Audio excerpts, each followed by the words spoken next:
What is depression? How I explain depression to people, it's like putting on really dark, dirty sunglasses. Yeah, you can't see clearly. You look out through them, you see smudges everywhere, scratches everywhere.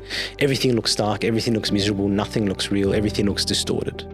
Make it even worse, add some magnifying, add a little prescription lens inside there as well, and then everything is just distorted.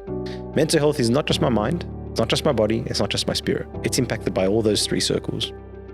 And the second you recognize that, which is even in mainstream medicine is starting to be recognized now, that it's not just about what's going on inside here, then you start to realize that it can be impacted by any of those things. There's a difference between being sad and depressed. There's a difference between being worried and being anxious and having proper anxiety. And if I do have those states, then I need to treat them like diseases. Is social media currently a bit of a catalyst to anxiety and depression? 100%, right? And so there's so much literature on that, it's ridiculous, especially in people that are in formative stages of life, right? And so that's from the age of about 9 to about 15, 9 to 16. You want to do one thing to preserve your children and protect them from developing anxiety, and absolutely no social media. That means nothing. Mental health is just like physical health. Right? And that means just as there is not stigma around me developing cancer or stigma to me developing diabetes, likewise with depression and anxiety. These are pathological states. And that means sometimes I do need help. But do you believe priests are qualified to provide psychological counseling, especially when people have mental illness? Okay, welcome back to Parable Podcast. Obviously in a new setup, we're at St. Luke's. Got Chris. How are you, Chris? I'm good, how are you? And we got Father Dan. How are you, Father Dan? How you doing? I'm good. So today, bit of a different one. We're talking about mental health, kind of like a broad topic. Not related to a specific parable today, but we'll obviously look through scripture, look at where we find mental health, and we'll get Father Dan's opinion, or the Christian biblical opinion about these topics. Chris, do you want to take us on the way? Yeah, sure. So thank you for coming. Yeah, my pleasure. Who's the guest? Is it us? I'm pretty sure you guys are the guests. Yeah, thank you so much. Thank you so much. All right. Well, just to break the ice a bit, I'll play a game. We'll play a game. Okay. And jump in, Tim, if you want. Okay. It's this or that. Yeah, perfect. Yeah, you did say cancel it, but I thought, Yeah. Why not? No, never. All right. So it's this or that. So I'll say this or that, and you just pick which one. For example, the first one will be tea or coffee. Coffee. Yeah, back that coffee. Coffee. Yeah. I agree. Next. Running or walking? Walking. Nah, definitely running. Yeah? No, but I'm not like a crazy person. I don't just run everywhere. But I think like if it's for exercise, just make it like intense and then leave it. Anyway, continue. Walking's nice. Walking is nice. Surfing or cycling? Surfing. Any day of the week. Oh, it's cycling, but I can barely do both. I'll be honest. Well, you surf? Yes. How often? Twice a week. Twice a week? Yeah, Nice. If I can, I've just got to line it up so that the swell and the wind and everything is working nicely. Even if it's on a day freezing? that I don't have a liturgy. So it's, winter's the best time. Really? Yeah. No, personally, no. Thank you. Is that why you're always so happy? Yeah, pretty much. What time you wake up? That's actually something that we should talk about at some point. Yeah. Yeah, absolutely. Like the exercise? endorphins on high intensity exercise. Yeah. Number one factor in self-healing mental health. Yeah. Specifically surfing. No, actually, any high intensity exercise, yeah. but anything in nature, even better. We'll get into it. I think Yeah. I did see something that said that exercising is 1.5 times more effective than medication when it comes to depression. Look, I think that's somebody just making up a statistic and a number. But at the same time, but it is true. It is trying to communicate something that is true. Yeah. That the natural result of high intensity exercise, not just any exercise, but high intensity exercise especially, is quite remarkable when it comes to mental health. Yeah. Nice. Is it because of the release of the endorphins? Or? Yeah, absolutely. There's a whole bunch of things that go on. Who's the doctor? Huh? No, I'm just He's a GP, by the way. Are you going to finish it? Yeah, there's three more. Yeah, go for it. I'm curious. This is St. Luke's. English only, but Bamia or LS? Oh, that's a tough one. Bamia? Bamia. Yeah, back at BAM, yeah. Yeah, I can't remember the last time I had Bamia, but I'm sure Bamia's it's probably nicer. Yeah. What else? I don't know. I had one recently in Egypt. Wow. Everything here sucks. They make everything better in Egypt. Yeah. Except the people. I'm just joking. We'll cut that out. Burger or steak? Steak. Steak. Burger. If it's a good steak. Yeah, a nice medium. Medium rare. Medium rare. Yeah, and eat medium steak, then you don't know what steak is. I disagree with Yeah. that. No. No, I So actually it agree. depends who makes them. Like medium rare. I don't know, man. Like it's okay. As long as it's not well Depends. done. Like if it's a rump steak, medium, just in case. Just Who in eats case. rump? Unless it's like I'm a poor man. All right, last one. Reading or writing. reading, 100%. Yeah. 100%. Writing is torture. Is it? Wow. What about you? Quote it. It's like, the famous saying, like I love having written, but I hate writing. Mm. You love it when you finish, right? Yeah, Thank absolutely. God. It's a Yeah. hard task. Yeah. And also articulating your thought in a sustained fashion is quite beautiful. Reading. How about you? Obviously, reading. I can't write. Yeah. As you know. Do I know? I don't know. Well, you taught me for your college. You know what? I remember one of my feedback. This is my first. Like I got the paper, like the feedback back. Yeah. The first time ever assignment ever done at the college. Yeah. And I was reading the feedback. I was like, is this even Christian? I read that. No. As in, like, I was reading it. I was like I'm getting smashed. Oh, yeah. I'm getting smashed. But actually, no, it helped a lot later. Yeah. This is theological college, by the way. Yeah. Just for the viewers. I was like, I felt upset. I was like, man, I like, won't communicate right now what my feelings were when I was marking your paper. Behind the scenes. No. but later I did it right. Yeah, you did. The last one. There's a dramatic improvement. Yeah, thanks a lot. It was all because of There you you. go. It's because the first one was so bad. Because you took the It was, feedback on the board. first one was so psychological trauma. I was like, the last one I have to smash it. All right. Well, you've written books, yeah. And we'll talk about maybe just quickly the Silent Patriarch in terms of Pope Carlos. I read the book. I think it was very nice. And the number one thing I really liked about it was the way Pope Carlos served. Mhm. And his reformation, like a silent reformation. Can you explain that? What does it mean to serve in silence and reform the church from within in a silent, humble way? You mean like from a mental health perspective, or you mean just in general. just his own kind of mission and service?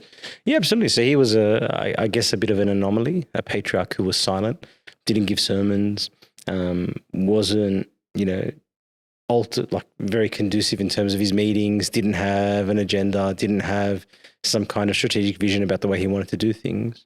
His only way of doing things was holiness, right? This idea that there is nothing like an encounter with holiness, right? Nothing will affect people, nothing will impact, nothing will change people's hearts except an encounter with holiness. And so for him, that's what everything was. So he would spend his life praying liturgies. He would spend his life in prayer. He would spend his life in just giving people encounters with holiness, both in himself, but also in the people that he chose, in the bishops that he chose underneath him, in the priests that he had underneath him, remarkable figures like the future Pope Shenouda, Bishop Samuel, all these bishops who were very, very holy men, impacted the church just because of holiness. And so that was his kind of, his vision.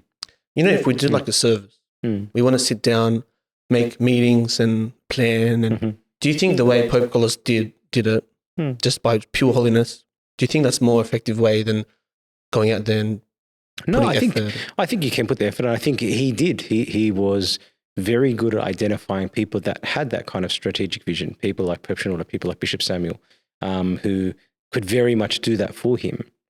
But I think he also understood that the thing at the nucleus, the thing that stands behind it all, has to be holiness. There's no point having meetings. There's no point setting up visions and projects and whatever else if there's not holiness behind it. We lose something. Everything has to take its meaning from that. And I think our problem is sometimes we do the opposite. We lack the holiness. We lack the prayer. We lack the focus on the liturgy and instead focus on those other things and then wonder why it's not impacting anybody. Yeah. But it's actually quite remarkable. If you read through Pope Carlos's letters and a lot of his own interior thoughts, which weren't communicated because he never gave sermons, very, very private thoughts that he would share with his brother or with a close associate or close friend, he would often talk about his own struggles. He would talk about, for example, he was being attacked, or he had people, who were ridiculing him and mocking him.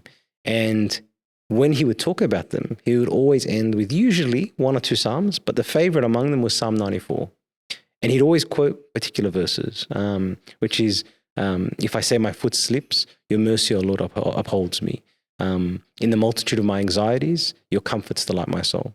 Always quotes those words, which is quite remarkable, because he had learned for himself that even in his own mission, even in his own vision, the way that he was trying to lead the church, there was going to be anxiety, there was going to be stress, there was going to be impact of people ridiculing him. It wasn't like he was a superhuman or someone that had no, such a thick skin that he wasn't impacted by people attacking him all the time. He definitely was. But he found the way to self-heal, right? And that's altar. That's turning to the Lord. And we'll definitely talk about that. Anxiety, either practical or is it spiritual? We'll get that. Any comments so far?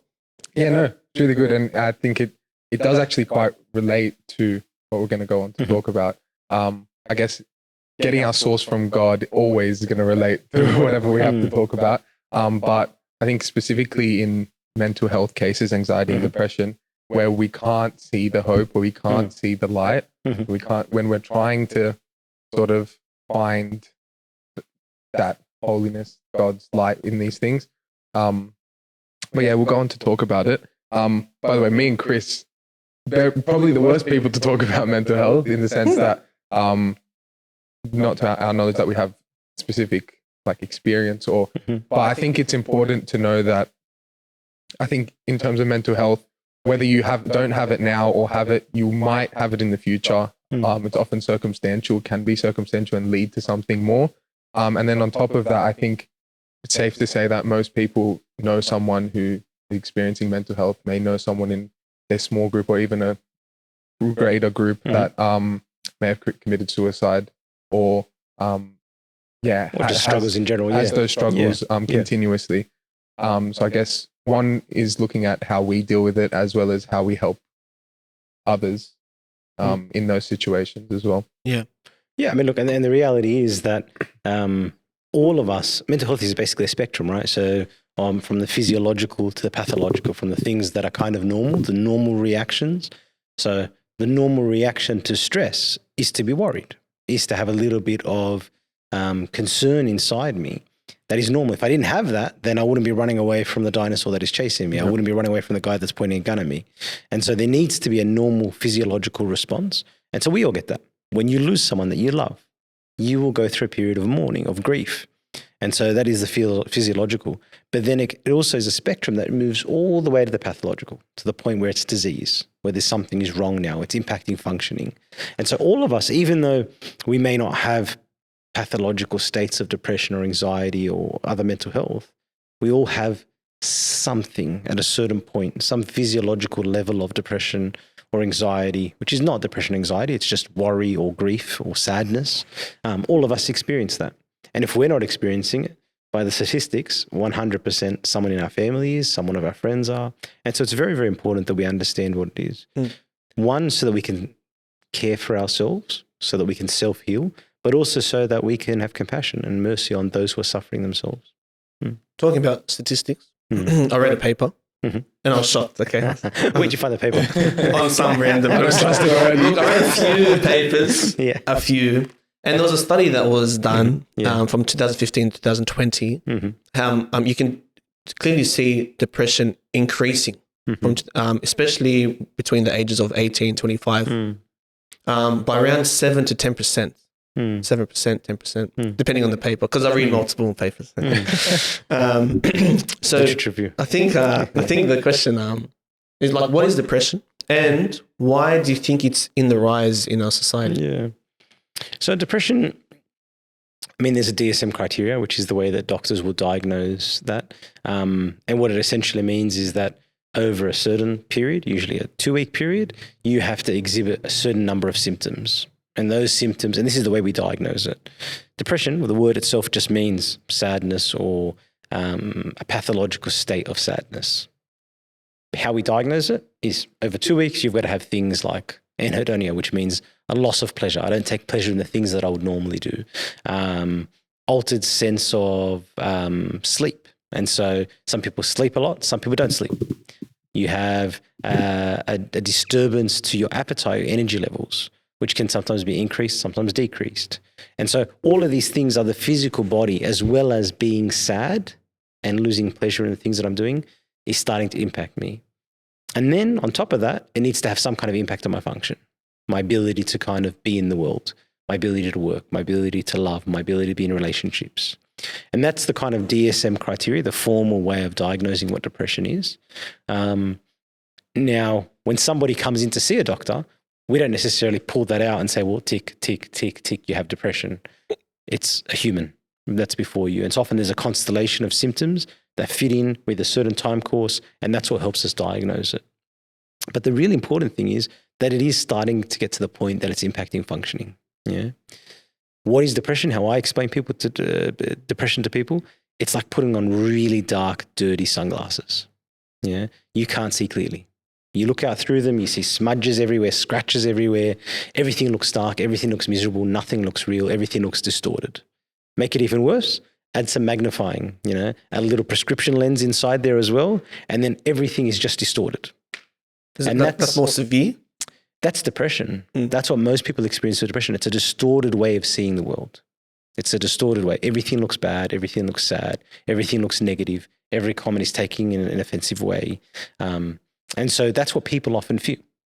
And that means that they will see things in a different light to perhaps somebody that is not depressed. And that's why I'm saying it's so important that we then have the ability to at least have compassion on them and understand that if someone is going through this, they may not see the world exactly the way that I see it.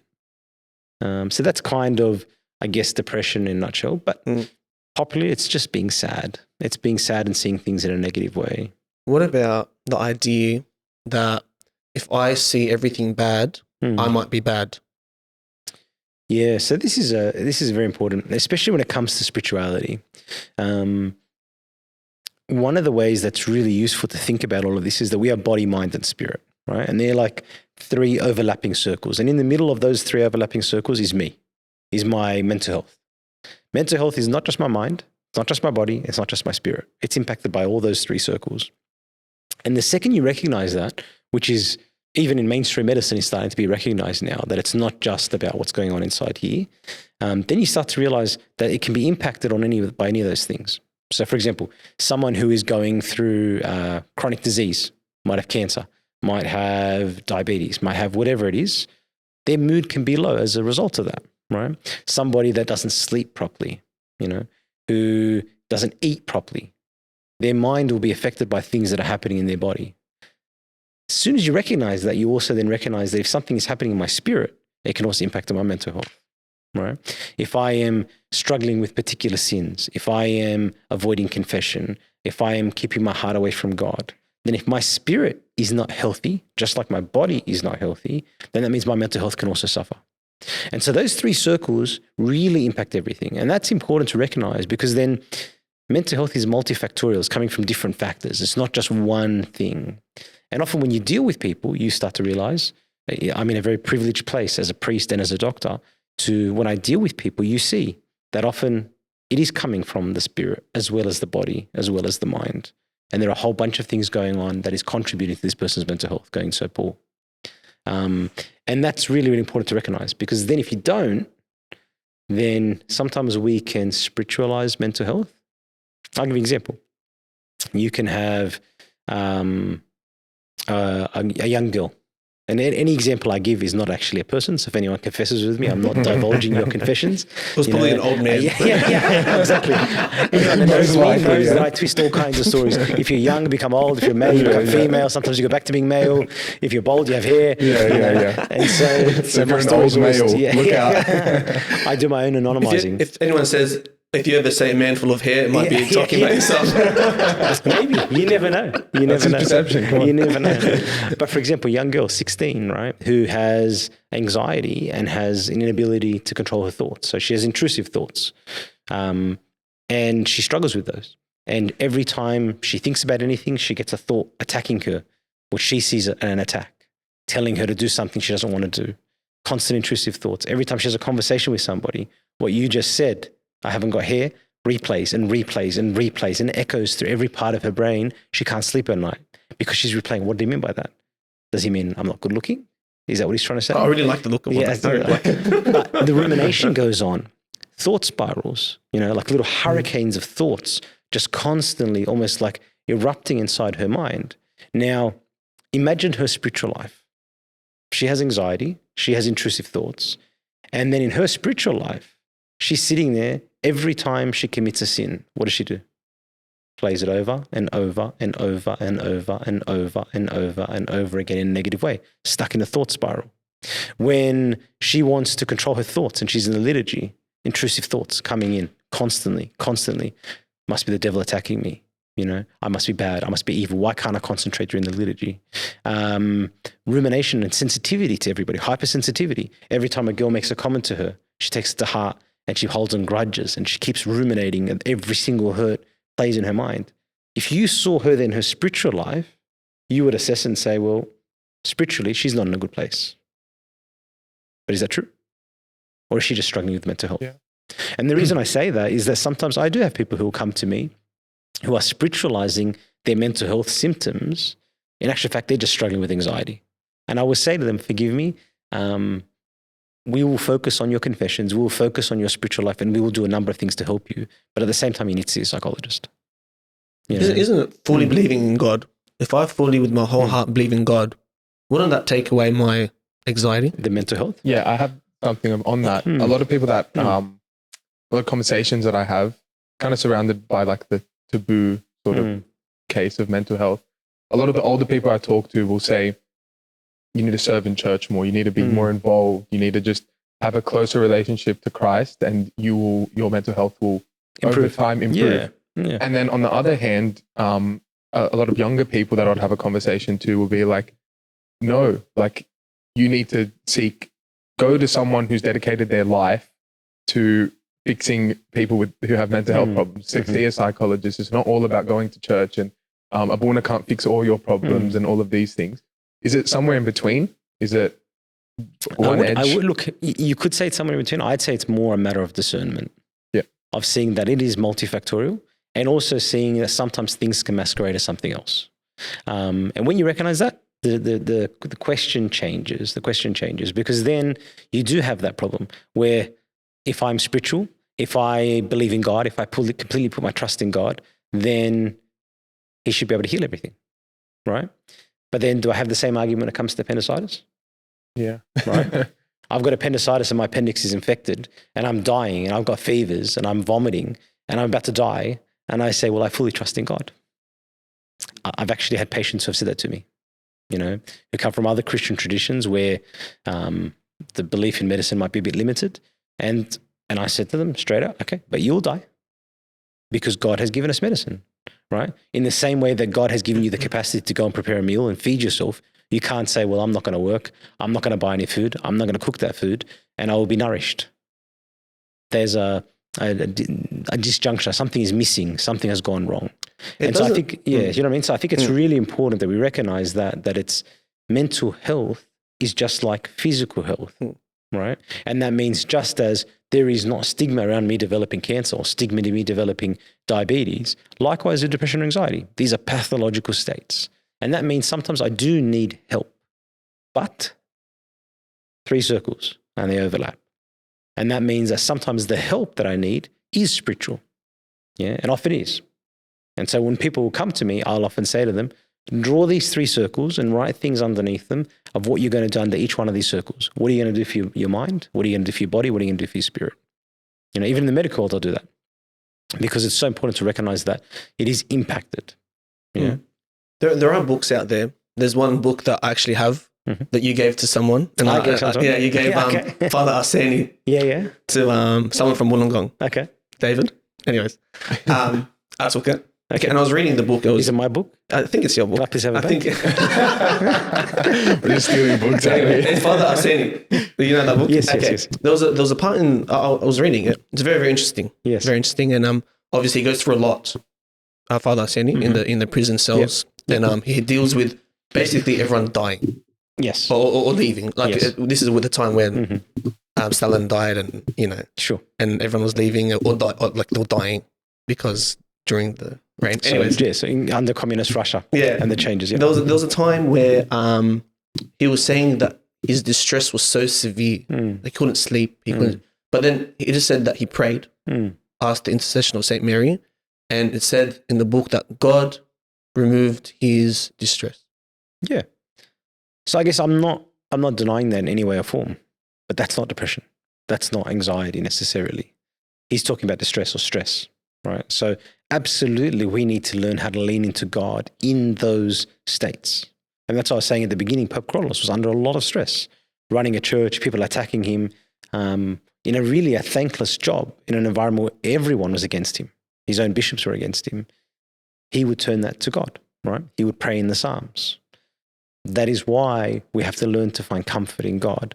That's not necessarily the same as somebody who has a pathological state of depression then saying, well, I can pray and this will go away. Yeah. It may, but that's a miracle, right? That's a miracle. It means that just like appendicitis, I can pray to God and maybe he'll heal me, but that's a miracle. That is not the norm for humanity because God has given us medicine as a way of healing ourselves. Likewise with mental health. He's given us ways to heal, whether it's medication, whether it's seeing a psychologist, seeing a trained professional. There are ways that he has given us in order for us to treat our mental health. So I guess what I'm trying to say is there's a difference between being sad and depressed. There's a difference between being worried and being anxious and having proper anxiety. And if I do have those states, then I need to treat them like diseases. Sometimes the diseases need medication. Sometimes they don't. Sometimes it just needs me to get healthy. So if I have mental health, and I just pray, I go to church, that's not enough. If I have like pathological depression, pathological anxiety, you mean? Yeah. So treat it again. Substitute what you just said. If I have appendicitis and I went to church and prayed and said the Psalms, would that be enough? We'd probably die in a few days. Right. And so I think that's why it's so important that we recognize that we don't put stigma around it, that we recognize it for what it is. It is a disease, but at the same time that we recognize that it's multifactorial. And so often that advice that you get about serving by praying are actually really good pieces of advice because they're part of the things that you need to do to get your spirit in order, right? And that will impact your mental health. Yeah. Living for somebody else will be one of the, I guess, shortcuts to good mental health. And that's what happens even when you see a psychologist, they'll tell you to do something like that. Living for someone else? Yeah, so living outside of yourself. So it's not a cure, but it's part of it. The video. We will show you a video of the rumination. Okay. Rumination. This one? Yep. Is this video appropriate to be seen in church? Yeah, of course. Okay, I'm just checking. More than appropriate. Wow. You know, I never really considered that until your book. Until I heard the title of your book and I read the synopsis of it. I never really considered it. I never considered that thinking about your problems all the time and talking about your problems all the time literally make the problems grow. That's right. I mean, it's the number one symptom of depression is what they call rumination, this pathological obsessing over your pain. Yeah. That's why stuff like exercise, that's one of the reasons, aside from chemical reasons, one of the reasons that doing anything, you know that running errands is good for your mental health? Getting out of your house and accomplishing anything is good for you. But sitting around talking and thinking about your problems, that's a bad habit. And the best cognitive behavioral therapists and others, you know, the dialectical behavioral therapists, the ones who do really well with depression, the first thing they do is try to break that bad pattern. But a lot of therapists just indulge it. What do you think about that in terms of depression and thinking of myself and being stuck in myself? Yeah, absolutely. So I think, again, that advice is, as humans in the modern world, we black and white everything and it's either either or, right? And so that advice is saying, this is the only solution, right? And if you just stop thinking about your problems, then your problems will go away or they get smaller. That's very well and good if you have the capacity over your thoughts to stop thinking about your problems, right? But what you've seen is rumination, especially anxiety and in certain parts of depression, you cannot control your thoughts. Right. And so it's not just this magic bullet, just stop thinking. Well, I can't stop thinking. My problem is I can't stop thinking. Someone will disagree on you. Yeah. And we'll show you now. Yeah. But the idea itself, I think, is helpful, right? Because the idea is that you need to get out of yourself in order to get better for your mental health. And absolutely, whether that's exercise, whether that's serving, whether that's surfing, doing something, being productive, and not necessarily dwelling on a negative state is very, very important. Yeah. So cognitive behavioral therapy works in a number of different ways. But I guess ancient cognitive behavioral therapy, which is kind of the wisdom of the Desert Fathers, the wisdom of early Christianity, had this as a very, very strong principle. Never dwelling on darkness, always dwelling on light. Never dwelling on the negative, always dwelling on the positive. All right. And you find that all throughout the Desert Fathers as a way of spiritual discernment. And so absolutely, that's something that is important as well. I think just one thing before I show the video, practically it does make sense. Like if you're disciplined in your physical life, going gym, exercise, whatever, it'll naturally help you be disciplined mentally. And the same way, if you're spiritually disciplined or spiritually advanced in that way, you're taught to treat your body as a temple, and then that goes into the other sort of circle in the Venn diagram. So they bounce off each other. And in my head, when I think of it like that, it makes me think and believe that it's more, that's just the purpose. That's how it's designed. That the way that if we benefit in our health in a certain area, it kind of bounces off and it helps us in other areas. Absolutely, because they interpenetrate. Exactly. Absolutely. So it helps me like think my purpose is good in that But direction. again, we have to be a bit careful when we are telling people that have mental health, Of course. that you just need to stop thinking about it. Yeah. Because they may not have the capacity to stop thinking about it. Yeah. They may not have the capacity to take the glasses off and stop looking at things in such a distorted way. Stop looking at things so negatively. Well, I can't help it. That's why I'm depressed. Yeah. And that's why I think it's important to recognize that. Yeah. That's a good segue to the video. We'll show this video and let me know what you think. Well, no, this video, like many debates with many boys about like, yeah, I agree. Or it's not as simple as that. Or yeah, you'll see. Sure. There's only one thing on the planet you actually have control over. You can't control the weather. You can't control your health. You can get a brain aneurysm or a heart attack. You can't control other people. The only thing you can actually really truly control is what you think. That's the only thing you can change in real time. You can be thinking of red and change it to blue. So why are you not controlling your own mind? It's your asset. It's your ally. It's your friend. Why would you make an enemy out of the only thing you have control over? I refuse to do that. It doesn't make sense to me. The worst thing on earth that could happen to a man could happen to me. And I guarantee you, I would still label myself happy. I'm happy because that's who I am. That's how I view myself. That's what I've decided. What do you think? In principle, yes. Yeah. So not because I agree with Andrew Tate. Yes. But in principle, yes, that if you can control your internal world, if you can control your thoughts, then absolutely, it will transform your world, right? It's a principle that Elder Thaddeus, if you've ever read a book, if anyone should really read this book called Our Thoughts Determine Our Lives, right? And it was a principle that he came up with for himself because he was struggling with anxiety. So he was a young guy, was told that he was going to die in his teen years because of a disease, and yet kept living. Now, when you're young in those formative years, if you're 12, 13, 14 years old and someone tells you you're going to die in 2 years, that is a very, very traumatic way to live. And so it resulted in anxiety, and he had severe anxiety, became a monk, and then struggled with anxiety as a monk. Even as a spiritual person, as a holy person, struggled with it, but learned to do certain things to control his thoughts. And his basic, you want to put it down like to a nutshell, is our thoughts determine our lives. If I can put myself in a position where I surround myself with thoughts of life, thoughts of positivity, thoughts of Christ, holiness, then my world becomes holy. My world becomes full of light. My world becomes positive, even if everything is breaking around me. Right? At the same time, if my thoughts are very negative and very dark, then I will suffer. And so him, over a lifetime, was able to conquer his thoughts and get control over his thoughts and get to a point where he was surrounded by light.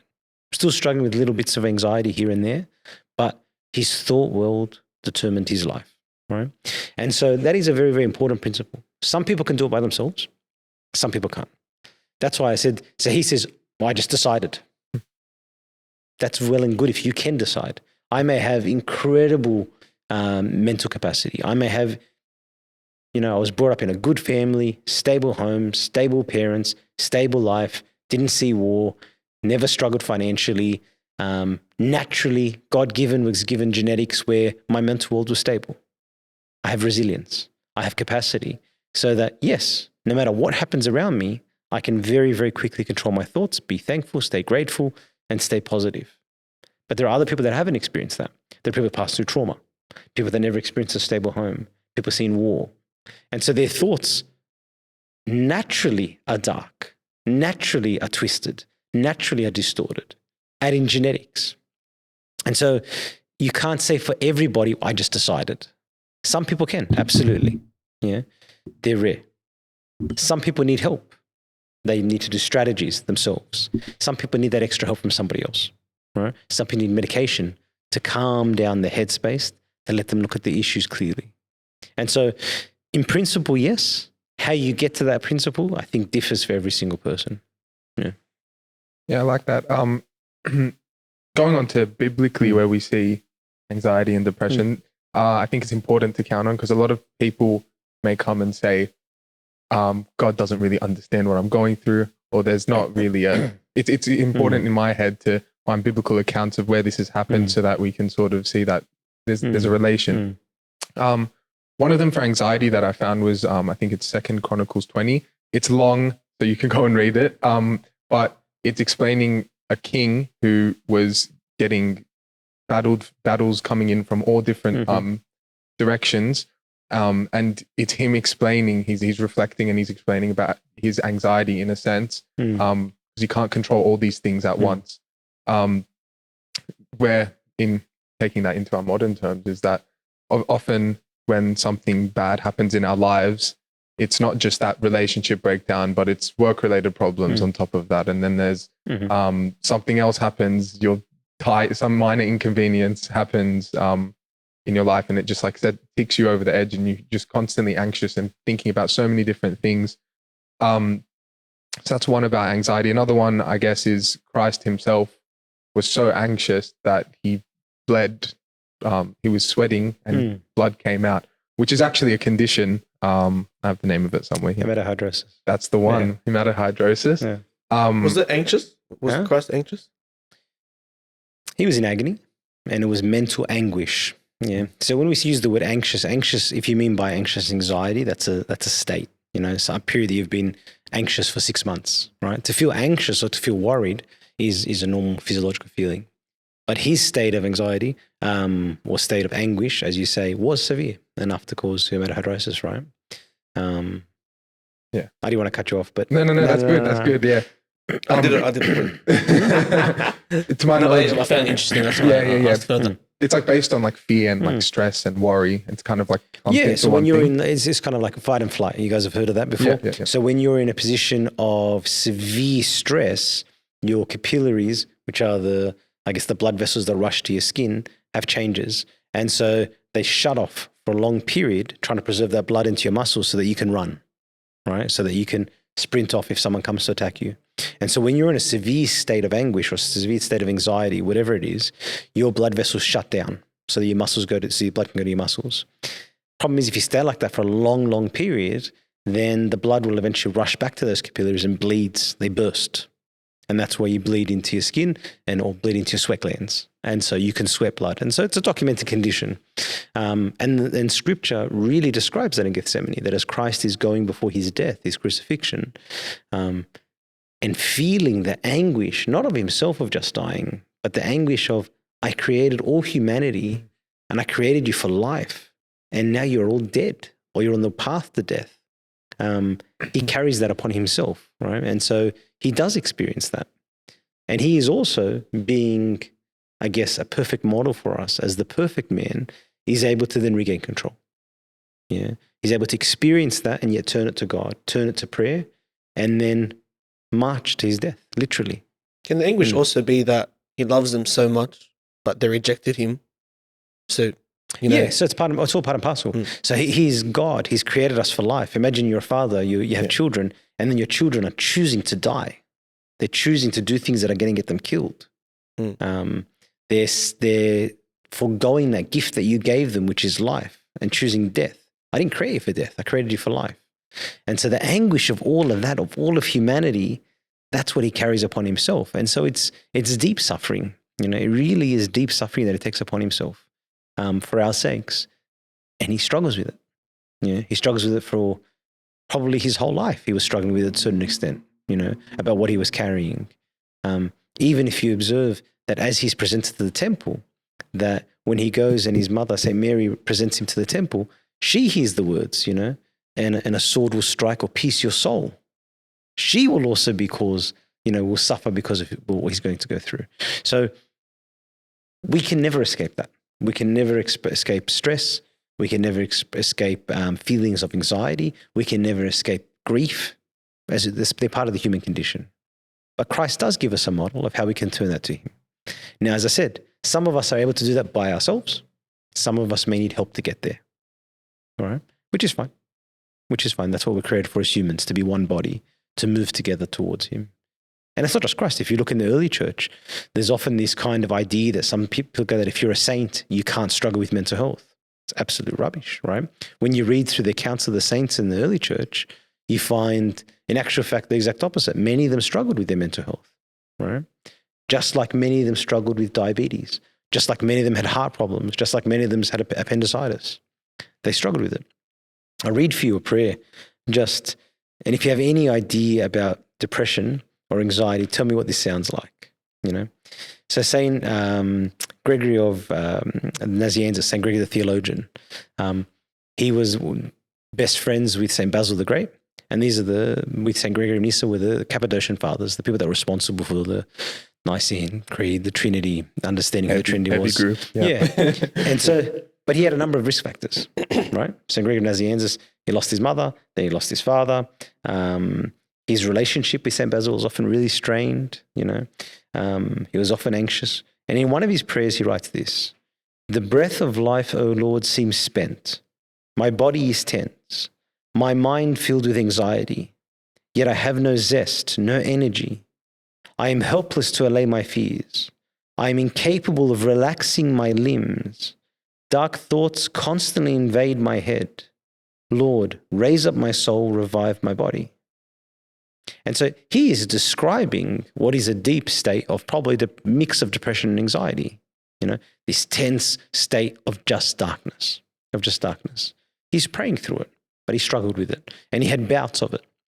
And so I guess I can still be very holy. I can still be in the path to holiness. I can still be in the path of living in the sacramental life of the church, even if I struggle with mental health. It doesn't mean that I'm somehow spiritually bad. And I guess that's something that's really important for us to recognize. It's just like physical health. Yes, it is impacted by my spiritual life. Yes, it is impacted by my physical life. But ultimately, it's in the center of those three circles. I need to do all three things to heal it, but it doesn't mean that I'm spiritually bad just because I'm struggling with my thoughts. Just like it doesn't mean that I'm spiritually bad just because I happen to be overweight. You get what I'm saying? Obviously, losing weight and becoming healthy and fit is going to help my spiritual life. It's going to help my discipline. It's going to help everything. The same kind of thing. Could that help my depression? Which one? Losing weight. Yes. Yeah.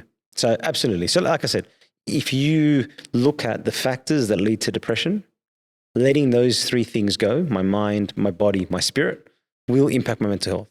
Likewise, taking care of those three things will improve my mental health. Each one factor may not fix my mental health, but together they do. Absolutely. So it's definitely fixable if I work hard at it. Yeah. But that working hard at it may mean that I need to see a psychologist as well. May mean I might need to go on an anxiolytic or an antidepressant. You know, for each person, it's different. That's why I'm saying it needs discernment. This needs discernment. Thinking about that, I'm trying to imagine myself in a state of anxiety, listening to that from a very big spiritual leader. Is there a case where, like, I'm trying to think, like, wow, this person who's so close to Christ is still being anxious, is still having these thoughts and these feelings, and how do I sort of overcome that? In a sense, I was watching a video recently, a few weeks back, and it was talking about lust. It was talking about that sin as a means by which a lot of young men, a lot of young people Women as well. Women. It's a human problem. Yeah, just a human problem in general. Yeah. Use lust, not use it, but like it's a means by which a lot of people come to Christ, where they've realized, often it happens the other way, where they've been battling this sin so much that they give up on Christ completely, which is sad. But is that similar in the sense of anxiety, depression, where Christ may be using it as a means by which we're coming closer to him? Because often through our sin, we can plead to come to Christ. Yeah, absolutely. So repentance is a movement towards Christ, right? And so that's why Pope Carlos, for example, one of the saints of the church that died in 1971, says very, very clearly, that even a fall with prayer can be something great, right? Because it means that I'm moving back towards him. But in terms of your point about lust, for example, one of the things that you recognize, or one of the questions I will always ask somebody that is struggling with depression or anxiety is, tell me about your libido, your desire for intercourse. And the reason for that is it's a really, really sensitive indicator on when something is going wrong. So somebody's libido dropping dramatically is usually a very strong indicator that they're struggling with depression. Okay. So there's this intimate connection between the body and mental health, right? And especially when it comes to sexuality. And that also means that that is one thing that often gets affected in a lot of other ways and gets distorted. I'll give you an example, because this is something that humans go through. And that's why I said before, it's a human problem, it's not a male problem, because you can sometimes stereotype lust as and sexual addiction to be a male problem. It's a human problem. It's a male, female, and we have to be really careful of that as well, because if you stereotype it, then any female that is any woman that is struggling with her sexual desires then feels that she's a freak, that she's not a normal woman, right? Whereas a man says, I'm struggling with it, well, that's because you're a guy. Yeah. But it's a human problem. And so I'll give you an example. A woman who is using her lust and struggling with her lust because of mental health. She's comes to you in confession and she says, I'm looking at pornography. I'm struggling with these sexual sins. I need to commit a sexual sin just to go to sleep. I'm, hopeless. I can't stop having lustful thoughts. Every time I get stressed, I run to my computer, whatever it may be, right? Just a spiritual problem. Yeah. But when you dig in, when you discern, you can actually see, part of this is also being driven by her mental health, her anxiety. She's acopic. She can't deal with stress. And so, like C.S. Lewis says, you escape pain and you run to pleasure. And so she does that. She escapes pain, loneliness, whatever it is, non-affectionate husband, kids doing her head in, stressful work, trying to carry too much, to a sexual addiction. And so if you then stay on the point of purely spiritualizing that and not recognizing that there is something else, that she is self-medicating her anxiety with sex, then she actually won't get better. The spirituality side of things is absolutely vital. She needs a life of asceticism. She needs a life of repentance. She needs to keep close to the sacramental life of the church as a way of developing discipline, as a way of combating that draw to the negative by having a draw to the positive, to Christ. But at the same time, something else is going on as well, right? And that's why I'm saying we have to get out of this mold of it's only this or it's only this. They all impact each other, right? Cool. I like that. Very good. I'll read a psalm. Yeah. So this psalm's Psalm 88. There are two psalms that don't end with a happy ending. This is one of them. But pretty much I'm going to read it, and I kind of want to see you guys' response in the sense of, how would you even speak to someone who's in this state?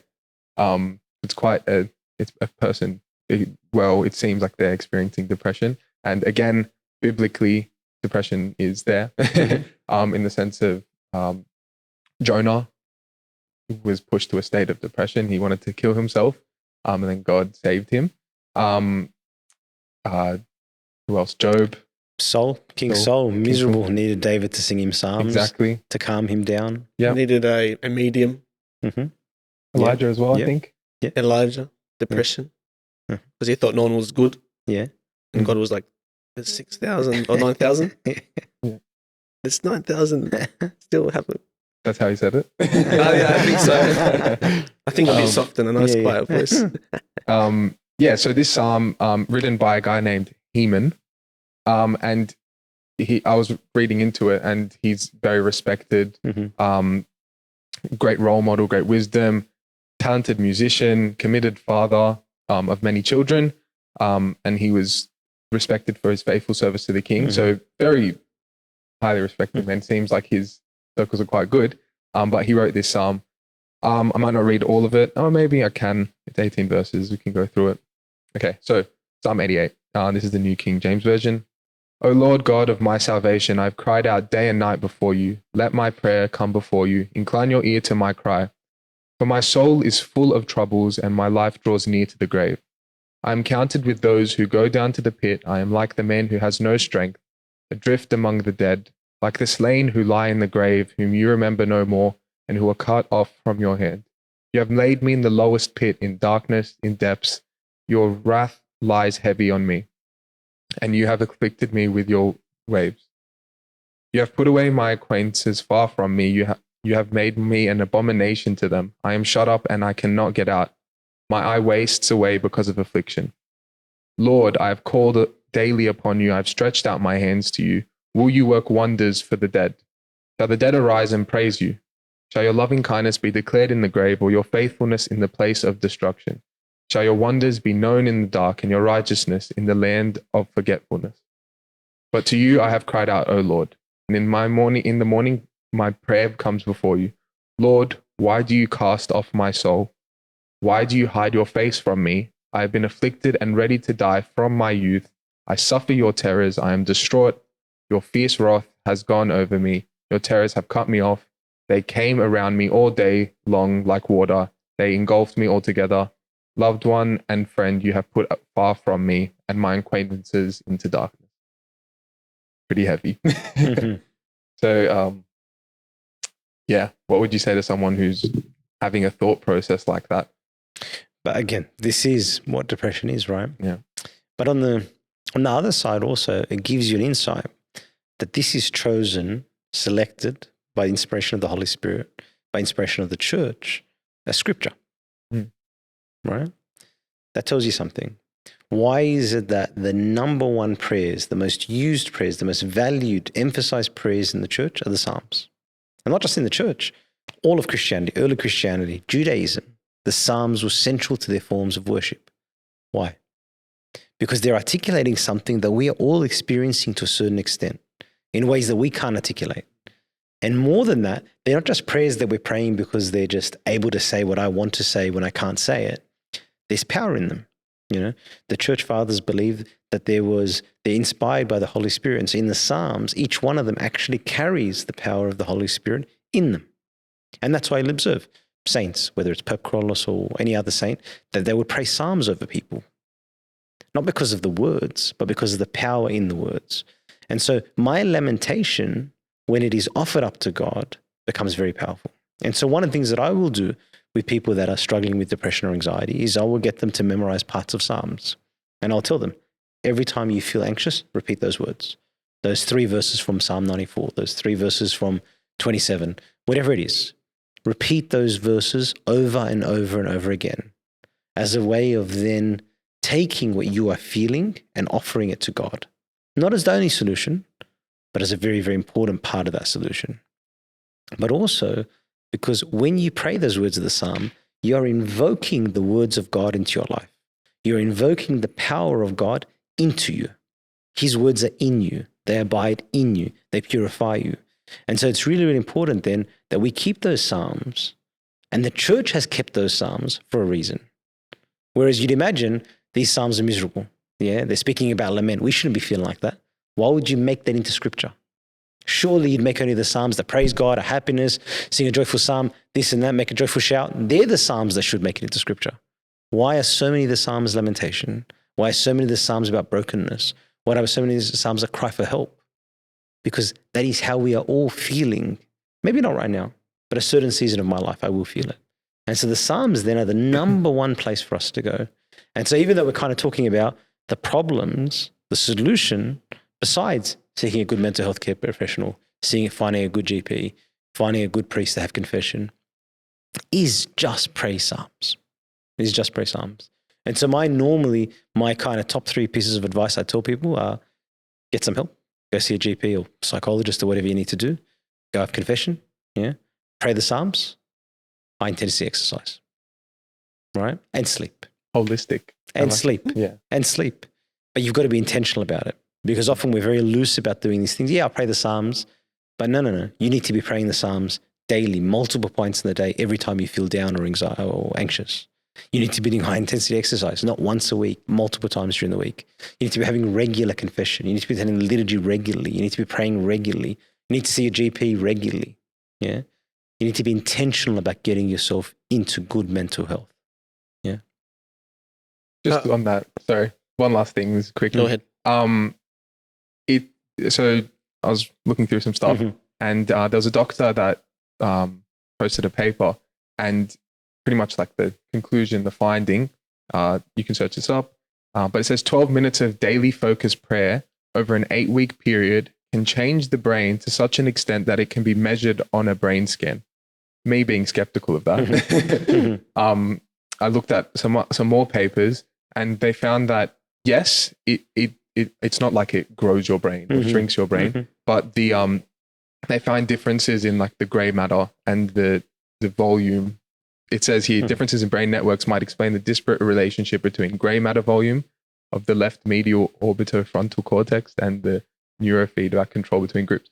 So I guess that is kind of what you were saying, in the sense that consistently over a period of time, if you're putting those good thoughts in, obviously it has to be consistent, and with hard work, hopefully there's hope. Yeah, absolutely. And then that's a principle that's just known as neuroplasticity, this idea that basically you can get a rewiring of your brain, right? And we know that. We see that in rehab all the time, right?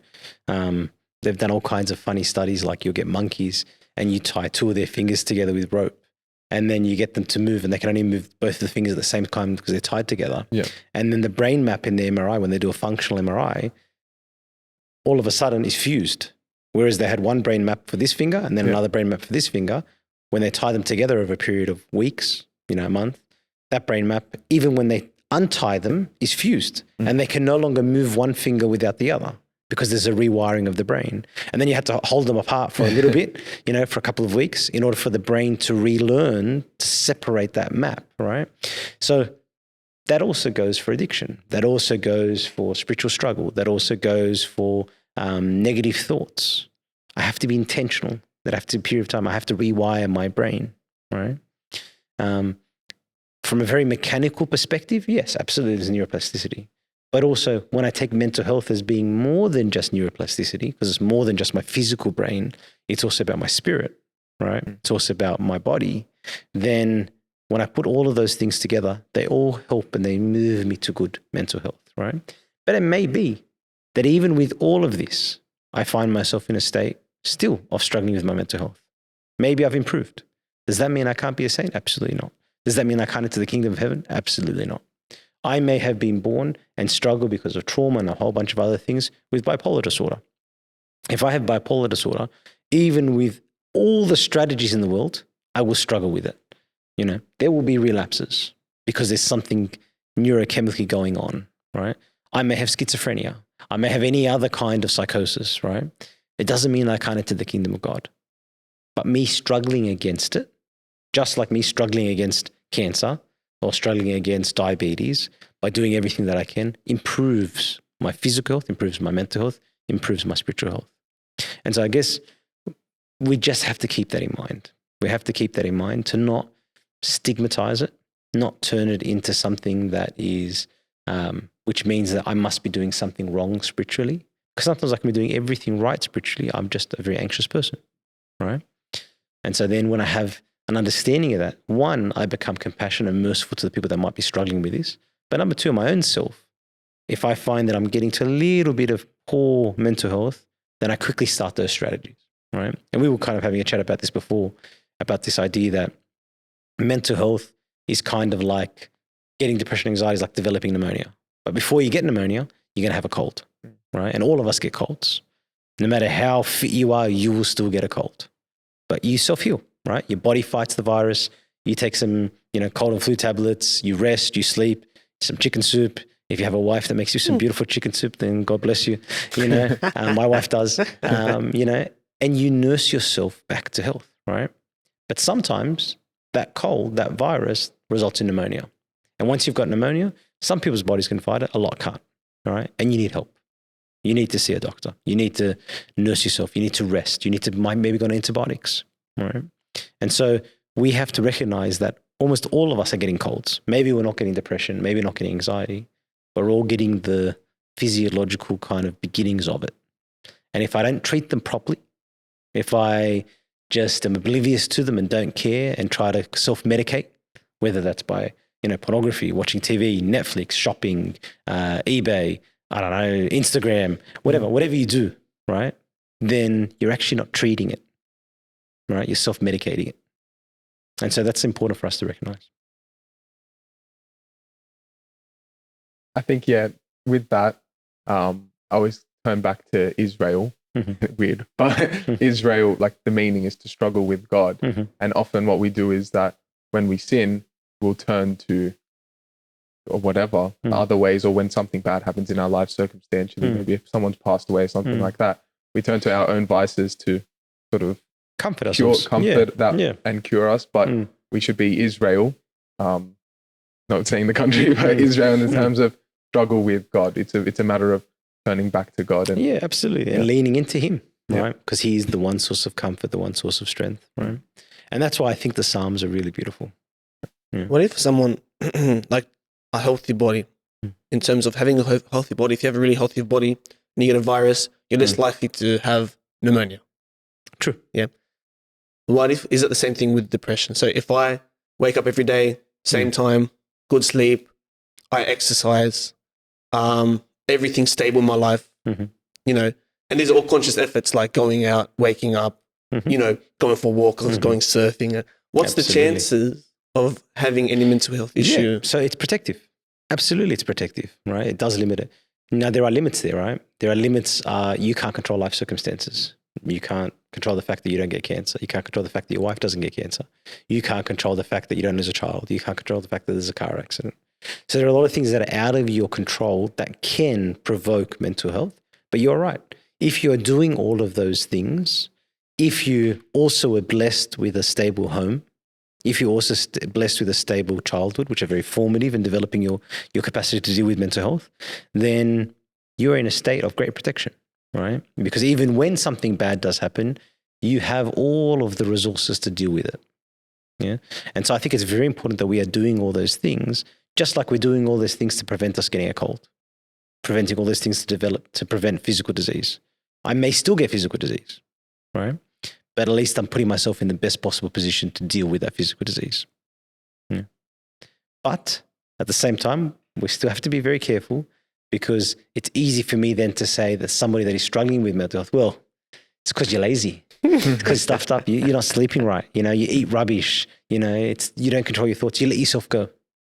And then you're creating an even worse problem for them, because then you're blaming them for a problem that they are now struggling with. And for many people that struggle with depression and anxiety, it is really something that they struggled with from a young age, or because of a trauma, or because of a life circumstance, something that is out of their control regardless. Yeah, I like that. And I think something that I often think as well, it's hard to come in with an empathetic perspective when you haven't felt it yourself. Or been in those circumstances, but as you were saying, like it can easily happen. Some circumstance can come, and I guess if you don't have a period of mourning, then that's actually an abnormal response. If someone's passed away and you haven't mourned at all, or something like that. But often something that I think is that when people have severe anxiety, severe depression, and you go and give them Philippians 4:6 and say, be anxious for nothing, but in everything by prayer and supplication with thanksgiving, let your requests be made known to God. It's like anything that makes the situation worse, that get angry and say like, you think I haven't tried that? No, absolutely. Absolutely. It's like Tate saying to someone, you just need to decide to stop being anxiety, to have anxiety. Exactly, yeah. You just need to decide that you're no longer depressed. Well, if I could, I would. Exactly, yeah. We'll show you another video. Okay. All right. Okay. I can't become clinically depressed Why do you know? because I don't believe in it. I can't be haunted by a ghost if I don't believe in ghosts. Well, that's like saying I'm never going to die because I don't believe in it. It's ridiculous. Perhaps. I believe feeling depressed is real. I do not believe it's a disease that you catch from the sky and you cannot affect. I believe that no matter what happens, I believe you have control of your own mind and you can fight against it. I believe if you change your circumstances in your life, you may feel different. I'll give you a quick example. I had a guy who emailed me saying he was clinically depressed and he was going to kill himself. I obviously am not a psychiatrist, I'm not a doctor. I said, have you been to a psychiatrist? He said, yes, I'm clinically depressed. I've been on these pills, this amount of time. I'm on antidepressants, it doesn't work. And he said he lost his girlfriend, that's why I became clinically depressed. I said, listen, go to the gym, get a six-pack first. Once you've got a six-pack, email me again. If you still feel like killing yourself, I don't know what else to say to you. I'd say, strong body is a strong mind, go train. He went, he started sending me progress pictures, emailing me him getting in better shape, and eventually got a six-pack. He's now a professional bodybuilder. And he said, I can't believe I was considering that. I feel so much better, etc. The doctor was telling him he was clinically depressed and couldn't cure it. He started taking control of his own life, and now he felt better. Now, I'm not saying it's the case for everybody. No. Just 1 second. What do you think?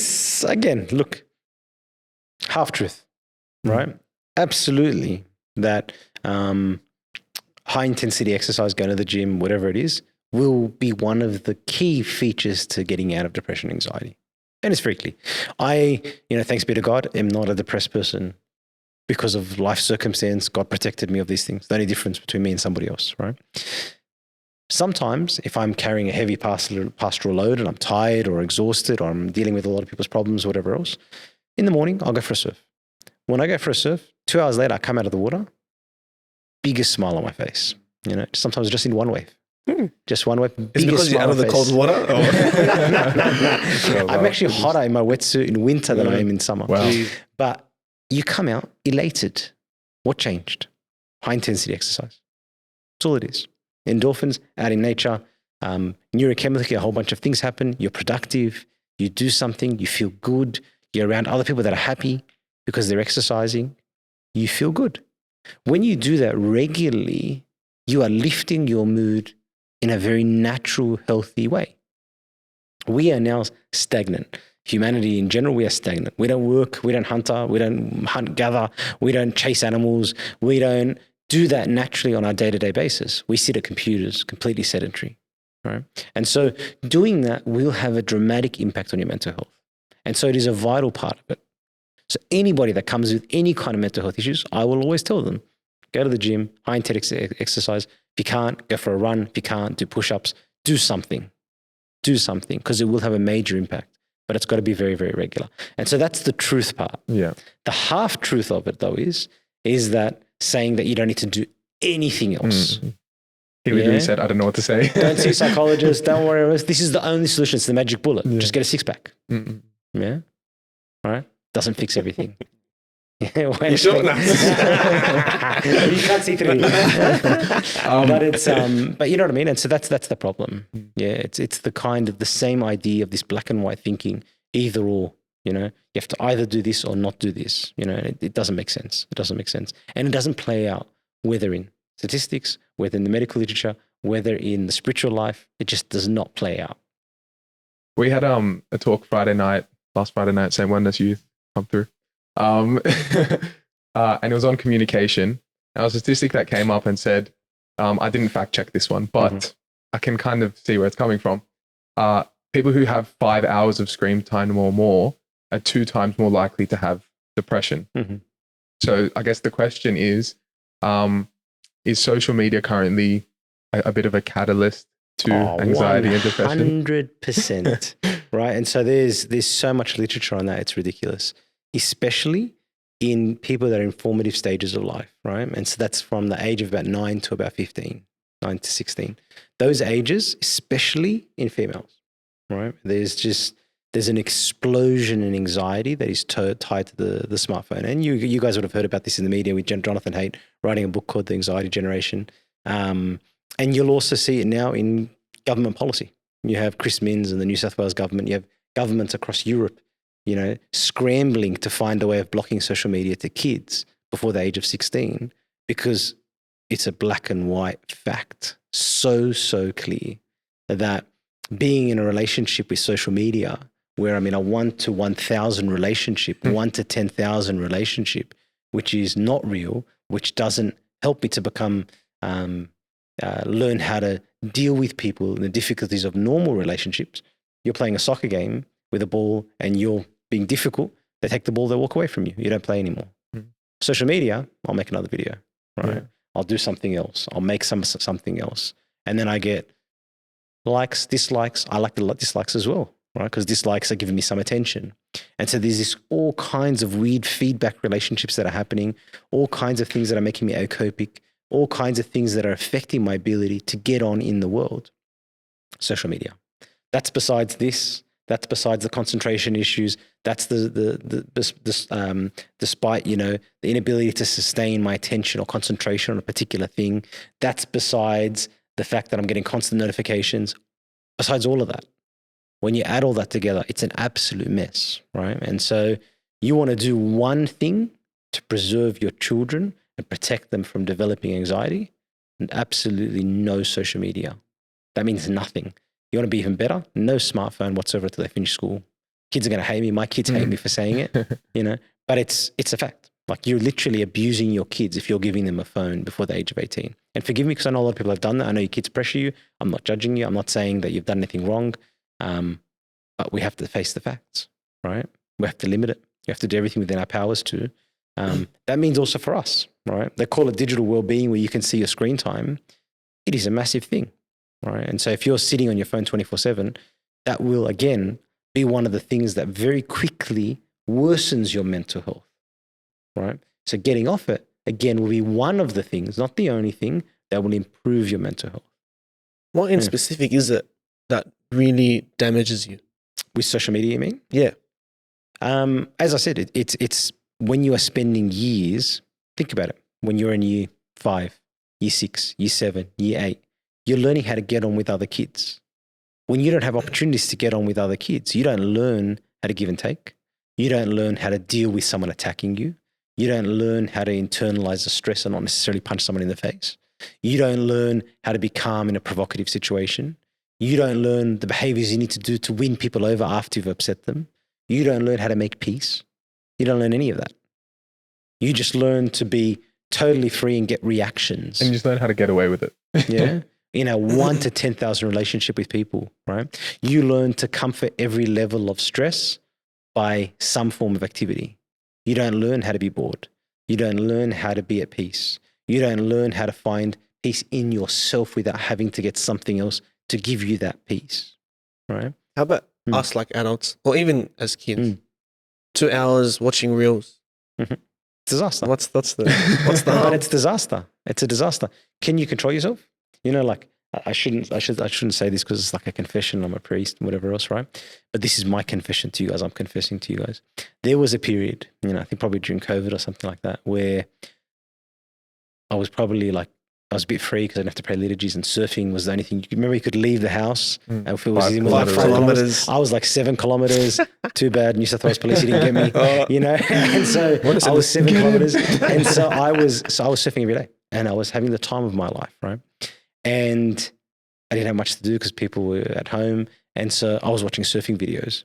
And there were times where surfing videos would just keep going and going. And I'd be like, it's an hour and a half. That is ridiculous. That is ridiculous. You become mindless, right? You become mindless. You are led by what you are watching. Now, that is something perfectly innocent, like surfing, right? Imagine the reels and the videos that you're seeing are about stupid things, you know? Not even just waste of time things that maybe are leading or creating particular desires in you, whether that's lust, whether that's anger, whether that's frustration, whether that's laughing at people. All of those things, bit by bit, you are mindlessly opening up the gates of your soul to this stuff to just enter. Yeah. And so we have to be very careful. We have to be very careful about guarding our senses.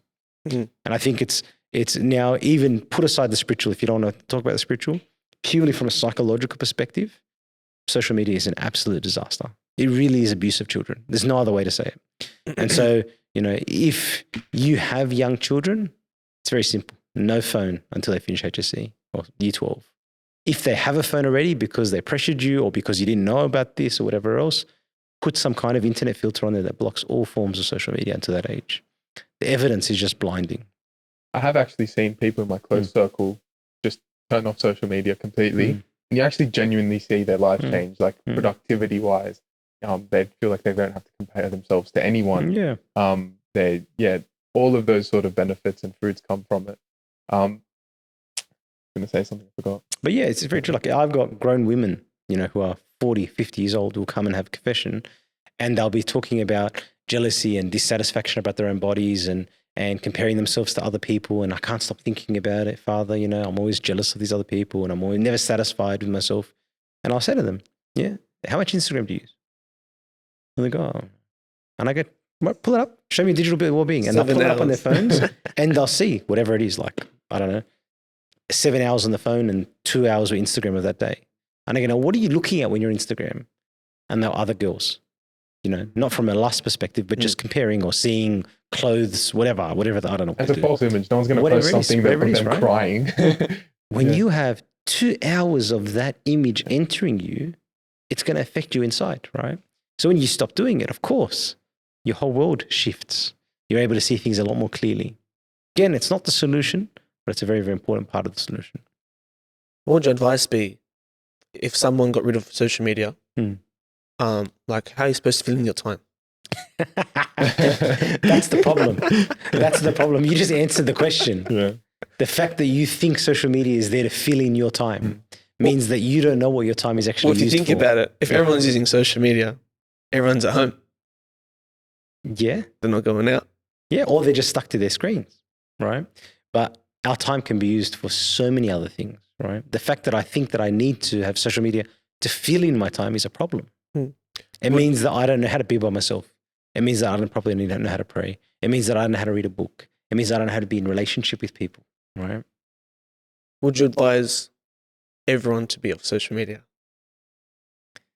If you can, absolutely limit it. So there's way more. Is there any benefit on being on social media? I'm sure Only to watch Parable podcast. We're definitely using clips. Those clips we're using it. Just to watch this, obviously. Obviously. It'll be the last view on Instagram. And this will be like the most, least views out of all of your podcasts. Yeah, that's the thing. Actually, Debbie Armanios from Exodus, you guys can search her up. She comes to our church a few times, and she has gives us talks. She often comments on the point where we're often slaves. We're worshipping something, and it's either we're slaves to sin or we're like servants of God, or we're serving God. Use the word slaves to Christ, which is a beautiful thing. Yeah, which is that. So often I think that social media is something that is so excessively, and I think generationally now, we're slaves to. As you were saying, we're just mindlessly scrolling, and it has a sort of control over us. It's kind of our master. Where as soon as something is you don't have control of, I guess that's what it is. So yeah, that's just like a contemplation that. Yeah, absolutely. Yeah. And it takes away our freedom. Yeah. Anything that takes away your freedom is dangerous. Yeah. We have a few questions from Instagram. Maybe we can do like a speed answer. Kind of like speed dating. Nice. All right. There's some you probably already touched on before. Sure. But there's specific questions. You can run through them. Oh, you can go through some. I'll go through. Sure. So you want like rapid fire answers? Yeah. Whatever you want. 30 seconds on this. Sure. Oh, it depends. Sounds good. We don't want to waste too much of your time. Sounds good. Okay. So, do you believe priests are qualified to provide psychological counseling, especially when people have mental illness? Yes, that's a great question, because one of the privileges of being a priest is that you stand before open souls, right? Yeah, before people that are really opening themselves up in ways that often they will not open up to anyone else like the way you are. At the same time as being a priest, when you are dealing with people for years, you become almost a doctor of the soul, right? By experience. Now, some priests by nature will be very, very good at that because they're able to discern, understand people's personalities and movements within those personalities very, very well. Some priests will learn it. Some priests will come from medical backgrounds or psychological backgrounds and so have those skills to start off with. Some priests are holy, and so they're able to do that by the assistance of God. And so they're in a privileged place, and most of them are really good at it. Now, that doesn't mean that they're psychiatrists. It doesn't mean that they're psychologists. And so a good priest will know the limit. He will know that at a certain point, okay, this is a psychological problem. This is not for me. This is not a spiritual problem. You need to go and speak to a psychologist. And I'll often do that to people. I'll often say to them, look, I'm happy to talk about this, but this is not a spiritual problem, right? This is something that you need to see a psychologist for. Here's a list of people I recommend. Yeah. And so being able to do that, one, we lean into the body of Christ. And so we recognize then the body of Christ has many different talents. And so we're able to use those people that have those talents to help in those conditions. But at the same time, a priest may be able to help in another way by just working on the spiritual side of that mental health. Yeah. And in doing so, and being a doctor of the soul and being in that privileged position, often priests will become very good at recognizing what you are doing that may be contributing to your lack of mental health, what you could be doing to improve your mental health. But at the same time also, a good priest will know the limits and will know when to refer and when to get some. And thanks be to God, in my conversations with many of our priests here in Sydney, for instance, and in America and Canada, many of the priests are excellent at that, and they're really, really excellent at that. Why is confession important for my mental health? It's a great question. So confession is the only time in my life that I'm transparent, or it should be the only time in my life that I'm transparent, that I truly reveal my soul to somebody else. Even in marriage, you will not properly tell your wife everything, right? Because if I do, she may not love me anymore. Yeah, she may not like me anymore, But at the same time, I may not want to say everything because I don't want to hurt her. And so no one is completely transparent in front of anyone, except before your priest, when you have confession. And that means it's a great opportunity for me to bare my soul, to lay my soul before my spiritual father and ask him for healing, because that's all confession is. Confession is not about judgment. It's not about saying you've done something wrong. It's about healing. And the priest, by the grace of God, stands there as a witness of Christ to absolve that. And even the priest in the absolution at the end of confession won't say, I absolve you. He say, God absolve us. Yeah, because it is God that absolves and forgives. And so this loosening of those knots in my spiritual life, because we are body, mind, and spirit, is vital, because my spirit is part of my makeup. It's vital that I have healing there so that I can have good mental health. Right? Sometimes also in confession, there are things that are leading to my poor mental health. Right? Just as I said, for example, if I'm not sleeping properly and eating rubbish all day, then that's going to have a result that could result in me becoming anxious. Right? I've seen people become psychotic because they don't sleep. Same thing with spiritual life. I may have allowed sins into my life that are burning my soul on the inside, that are affecting my mental health, right? And so part of confession is then recognizing that and stopping that. And so it's a vital part of it. Another question from our viewers. How do I deal with constant insecurities about how I perceive people seeing me? How people perceive me. How people perceive me. Yeah. How do I deal with my insecurities? Yeah. How people perceive me. That's the one. Yeah. But again, part of that, is about your core, right? So if my self-identity, if my core is strong, is stable, then I no longer live by people's perceptions. I live free. I care what he thinks of me. I don't care what people think of me, right? And so there's a balance there, or there's a movement there that happens by keeping my eyes on Christ rather than other people. Instagram, disaster, because then you're constantly getting people's perceptions of you. And so part of that is social media, to be honest. It's one of the great, I would say, contributors of people being aware of what other people think of them, because you're constantly getting feedback of what people think of you, of what you're saying. And this may not be so common for the older generations, but it's very common for the younger generations. Even when you go on a holiday, you're posting videos and photos of every single little thing you do, and you're getting people's reactions. So I'm constantly aware of people's perceptions, even of my holiday. Even of when I'm relaxing and reading a book on a chair, I'm aware of people's perceptions of what it must be, what they think of me sitting on a book, lying on a chair, reading a book. That's bizarre. It's definitely not relaxing. No, it's definitely not relaxing. If you're trying to relax, take a photo and read a book. Like, why did no one love my story? Next one, pick a different book. Every 10 minutes. Oh, no one liked my story. But you see what I'm saying? Yeah. So you're constantly being brought into the sphere of people's perceptions. So, yeah. I have another. If I'm not accepting of my hardships / cross in life, does that make me a bad Christian? This is also kind of tying to when is anxiety about carrying your cross and when is it not? Sure. So anxiety, like any kind of physical ailment, is a cross, right? It is something that if I bear it faithfully, then it's precious to God, right? Just like if somebody has cancer, that's a disease. My reaction to that cancer, the way that I carry it or don't carry it, impacts my spirituality, because I can be miserable, sad, angry, constantly in denial, make everyone's lives around me miserable because I'm sick, right? That's for God to judge, right? I'm not saying that's a bad thing, because if I was in that position, maybe that's how I would be.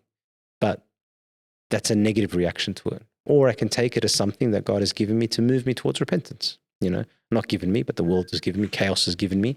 And then God has used as an opportunity for me to turn to him, to lean into him. Same thing with mental health. Same thing with anxiety. Yeah. But that doesn't mean that I should just say and spiritualize it and say, well, I have anxiety. This is what the cross that God has given me. I'm just going to pray my way through it, right? When I have so many things that I can do to improve. I have so many ways. I have so many people that I can turn to in the body of Christ, whether it's a priest, whether it's a psychologist, whether it's a psychiatrist, whether it's my GP, to help me nurse me to good mental health. Yeah. It's kind of like saying, I've got a broken leg. It's my cross. But go get an x-ray, put a cast on, have surgery. You'll walk again. Yeah. No, it's my cross. Abuna, if you were to leave one question for the next guest we have, or we might be the guests, what would you ask? Unrelated. There will be a priest. And it could be about absolutely anything. Anything. What would you ask? Okay, I have to be appropriate because it's a priest. We're going to say Father Dan asked. I have to be appropriate. Okay, hold on. It might be Father Paul. Who knows? Oh, my brother. Yeah. Oh, okay, hold on. I mean, what if it isn't? No, it doesn't matter. Okay, I have to be appropriate. I had 3 questions that came to mind. None of them were appropriate. Okay, hold on. Let me come up with another one. Sorry, if it's not appropriate, we'll cut it out.